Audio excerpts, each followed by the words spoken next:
Gymnastics.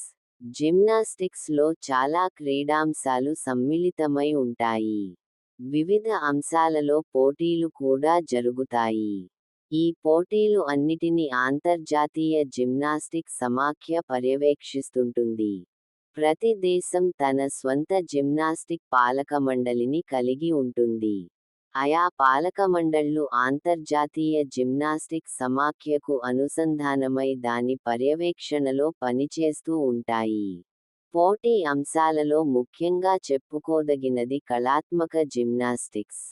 ఇందులో మహిళల కొరకు నిర్వహించే పోటీ అంశములో vault, uneven bars, balance beam, floor exercise విభాగాలు ఉంటాయి.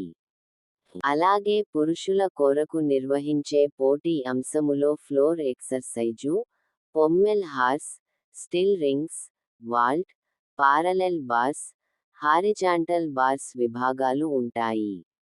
అంతర్జాతీయ జిమ్నాస్టిక్ సమాఖ్య నిర్వహించే, గుర్తింపు పొందిన ఇతర జిమ్నాస్టిక్ అంశాలలో లయబద్ధమైన, rhythmic gymnastics, trampolining, tumbling, aerobic gymnastics ఉన్నాయి.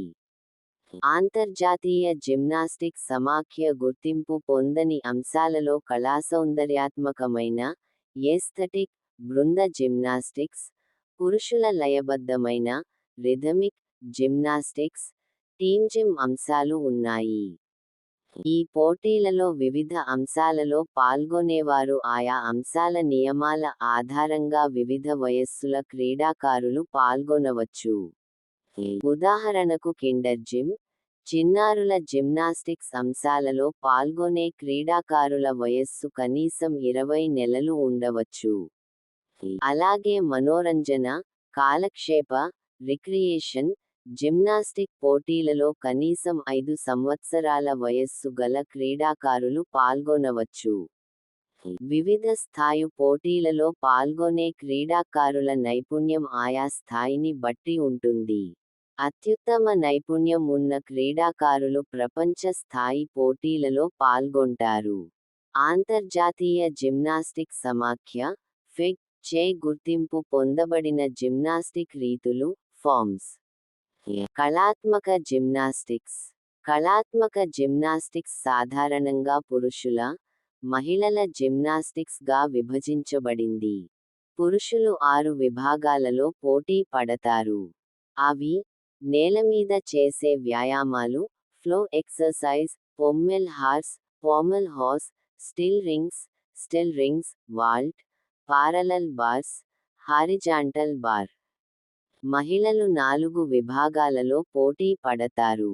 అవి vault, uneven bars, balance beam, నేలమీద చేసే వ్యాయామాలు, ఫ్లో ఎక్సర్సైజ్.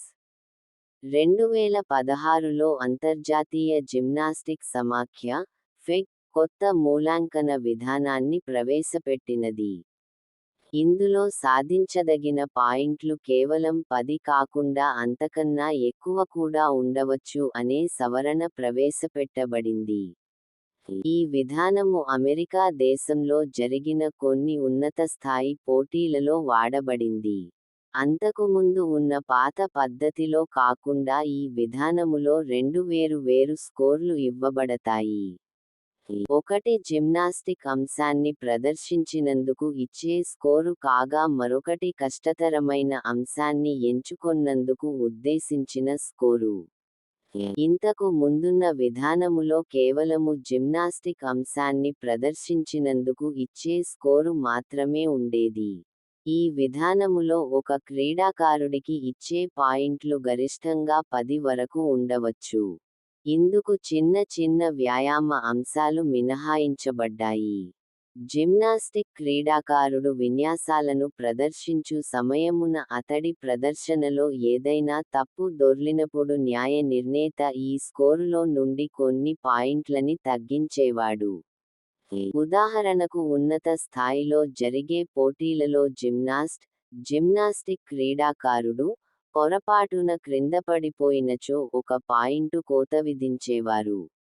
కొత్త విధానములో క్రీడాకారుడు ఎంచుకున్న కష్టమైన అంశానికి రెండవ స్కోరు ప్రవేశపెట్టడము అత్యంత ప్రాముఖ్యతను సంతరించుకున్నది. ఈ విధానములో జిమ్నాస్ట్ ఎంచుకొన్న కష్టతరమైన అంశాలకు గాను అతడు ఎంచుకున్న అన్ని అంశాలను ప్రదర్శించాడా లేదా, ఒక అంశం తర్వాత ప్రదర్శించవలసిన తర్వాత అంశానికి ఏ విధముగా సమన్వయం అయ్యాడన్న దానిని బట్టి ఈ రెండవ స్కోరు ఇవ్వబడుతుంది. ఈ స్కోరు ఉండటం వలన జిమ్నాస్ట్ అన్ని నైపుణ్యాలను సాధించి దానిని ప్రదర్శించే అవకాశము ఉంది. ఈ విధానము లేనప్పుడు ఎక్కువ మంది జిమ్నాస్ట్లు కష్టతరమైన అంశాలను ప్రదర్శించడానికి వెనుకాడేవారు. ఒకదానికొకటి కనెక్ట్ అవ్వవలసిన అంశాల విషయములో ఈ స్కోర్లు మారవచ్చు. ఎందుకనగా అనేక అంశాలను ప్రదర్శించేటప్పుడు వాటిని సమన్వయం చేసుకోవడం కొంచెం కష్టంతో కూడుకున్న పని. మొదటి అంశాన్ని సరిగా ప్రదర్శించనప్పుడు రెండవ అంశానికి వెళ్ళడము చాలా కష్టమైనది. ఈ నూతన విధానము జిమ్నాస్ట్లు వారు ఎంచుకున్న కష్టతరమైన అంశాలను బట్టి, వారు వాటిని ఏ విధముగా ప్రదర్శించారు అనే అంశంపై ఆధారపడి వారు ఎక్కువ స్కోరు సాధించడానికి తోడ్పడుతుంది. రెండవ స్కోరుకు గరిష్ట పరిధి లేదు. జిమ్నాస్ట్ ఎంచుకున్న కఠినతర అంశం, వాటిని ప్రదర్శించే నైపుణ్యం ఆధారంగా ఈ స్కోరు మారుతుంది. మహిళల కళాత్మక ప్రదర్శనలు, ఆర్టిస్టిక్ ఈవెంట్స్. వాల్ట్ విభాగపు పోటీలలో 2 దశలు ఉంటాయి. ఇవి గాలిలోకి ఎగరడానికి ముందు, తర్వాతి దశలు. ఇందులో జిమ్నాస్ట్లు 25 మీటర్స్ (82 అడుగులు) నిడివిగల రన్వే మీద నుండి పరిగెత్తుతూ వచ్చి, ఒక సర్ఫింగ్ బోర్డు మీద నుండి దూకటంగాని లేదా దానిమీద చేతులతో అదిమి గాని, గాలిలోకి లేచి సవ్యదిశలోగాని లేక అపసవ్య దిశలోగాని గాలిలో గింగిరాలు తిరుగుతూ 2 కాళ్ల ఆధారంగా నేలమీదికి దిగుతారు. ప్రతి ఒక్క జిమ్నాస్ట్ వారి ఎత్తు, బలమును బట్టి రన్వే మీద నిర్దిష్ట స్థానము నుండి తమ పరుగును ప్రారంభిస్తారు. గాలిలో ఎగిరిన తర్వాత 1 లేదా అంతకంటే ఎక్కువ సార్లు సల్టోలు, ఒక రకమైన పల్టీలు, సోమర్సాల్ట్లు, తల క్రిందికు, పాదాలు పైకి చేస్తూ చేసే పల్టీ, శరీరాన్ని మెలితిప్పి చేసే పల్టీలు ఉంటాయి. ఉన్నత స్థాయి పోటీలలో యుర్చెన్కో అనే పల్టీలు కొట్టడానికి అనువుగా ఉండే వాల్ట్ ఉంటుంది. ఈ యుర్చెన్కో వాల్ట్ ఉపయోగించేటప్పుడు మొదట జిమ్నాస్ట్ అరిచేతులు రన్వేపై ఉంచి తర్వాత వారి అరికాళ్లు సర్ఫింగ్ బోర్డ్ మీద ఉంచుతారు, రౌండ్ ఆఫ్ భంగిమ.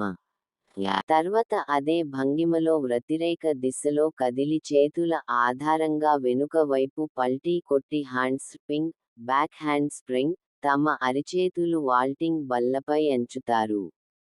తర్వాత వాల్టింగ్ బల్లపై కొద్దిసేపు వివిధ రకములైన శరీరాన్ని మెలితిప్పే భంగిమలు, ట్విస్టింగ్ లేదా సోమర్సాల్టింగ్ ప్రదర్శనలు చేస్తారు. అలా కొద్దిసేపు తమ కళలను ప్రదర్శించిన తర్వాత చివరగా తమ గాలిలోకి ఎగిరి తమ అరికాళ్లను నేలపై ఆంచి తమ ప్రదర్శను ముగిస్తారు. దిగువ స్థాయి పోటీలలో, ఈ చివరి దశను ప్రదర్శించరు.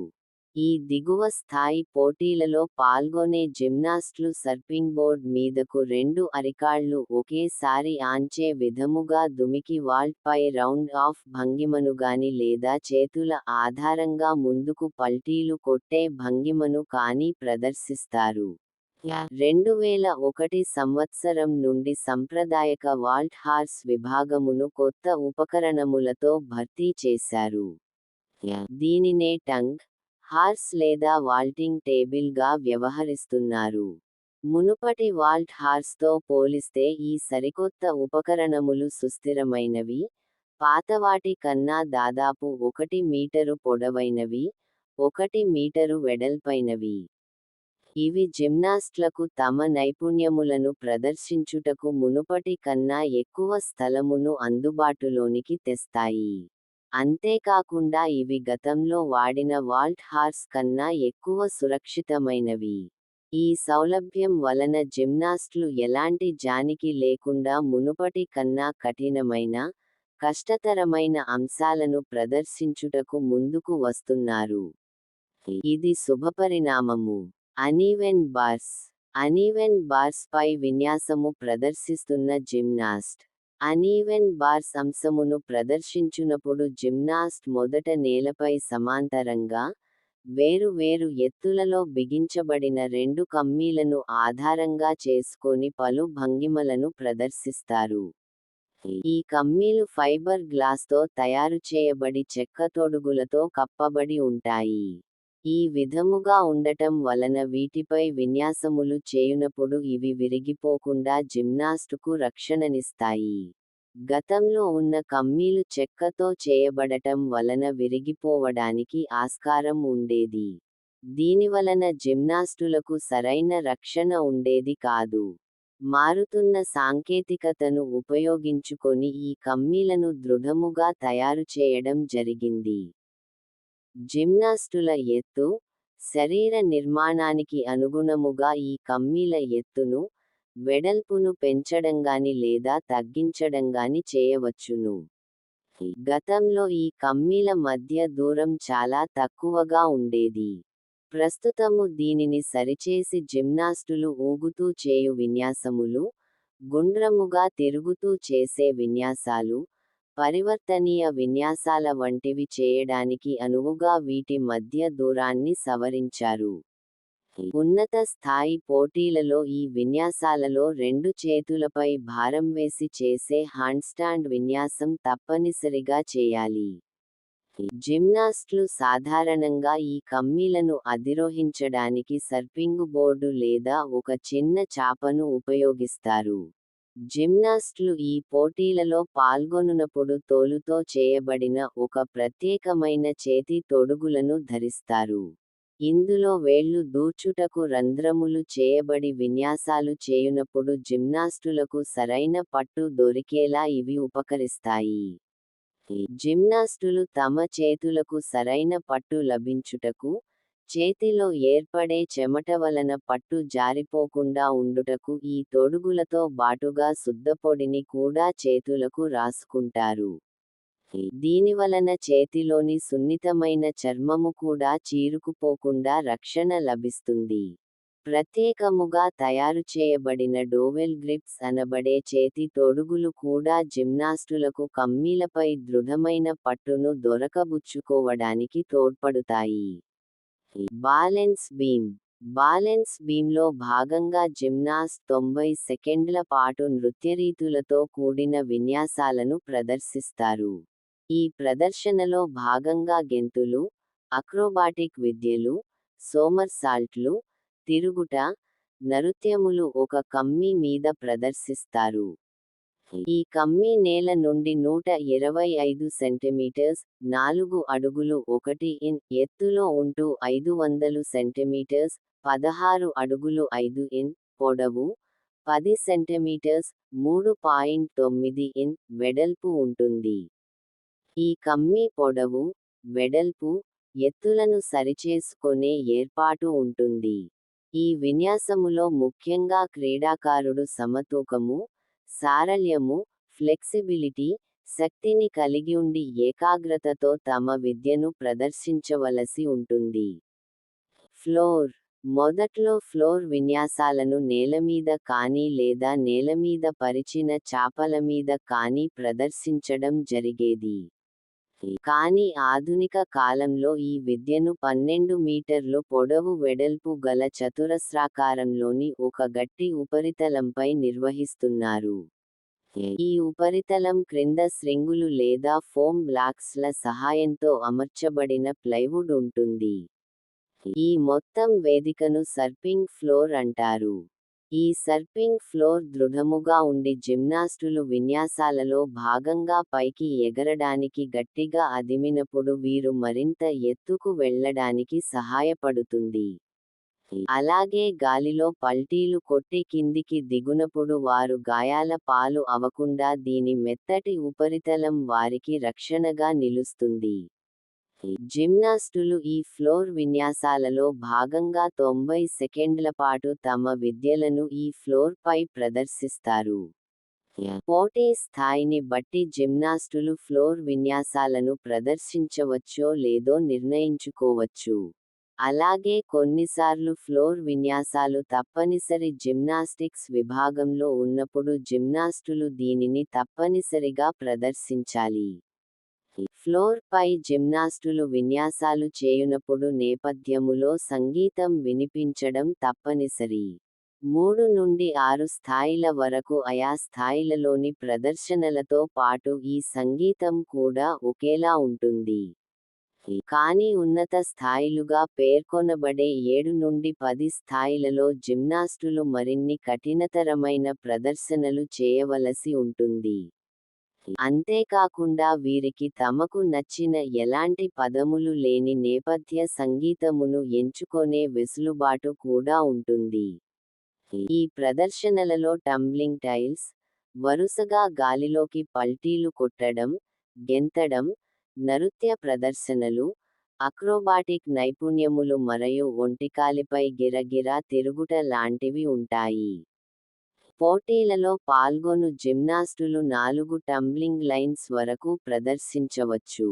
ఇందులో చేతుల ఆధారం తీసుకోకుండా కనీసం ఒక పోరాట భంగిమను అయినా ప్రదర్శించవలెను. వివిధ స్థాయిలలో జిమ్నాస్టులు ప్రదర్శించే టంబ్లింగ్ లైన్స్ సంఖ్య మారుతూ ఉంటుంది. అమెరికా దేశంలో జరిగే 7వ స్థాయి పోటీలలో పాల్గొను జిమ్నాస్టు